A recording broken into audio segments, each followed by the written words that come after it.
This attitude that all I need is God is not true. Jesus needed more than God. He had God's favor, but he needed the favor of man in order to execute God's plan for him towards humanity.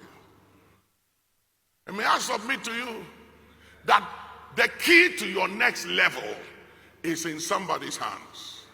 The key to your next level is not in heaven. It's not with angels. It's with somebody.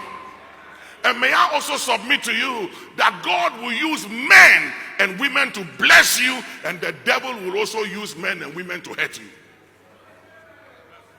And that is what it is. Because the devil knows that God does not operate in isolation or in a vacuum. God works through men to men. He uses men to bless men, men to help men.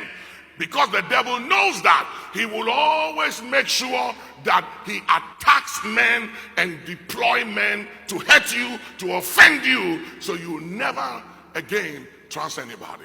And I've seen people in church, they love God, they believe in God, but they don't trust anybody. I know preachers who are very successful, very anointed, but they don't trust anybody, they won't relate to anybody, and they will stay that way and die and go to their graves prematurely.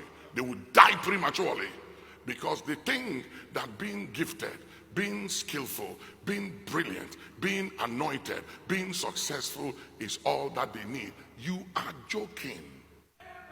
God never made any one of us to be an island to themselves. We are interdependent.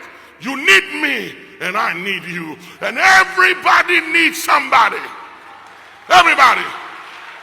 In your lifetime, you are going to need somebody one way or the other.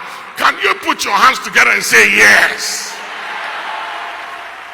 I don't care how gifted you are. Hear me. There come a time in all of our lives when the thing you trust in the most and what you lean on the most fails. Whether it's brilliance, or it's skill or anointing, or prophetic powers, or it's money or success, or influence, or an anointing, or in a gifting of money or wealth. There come a day and a time in your life when it fails. And it has to fail, so that you will see your need of another.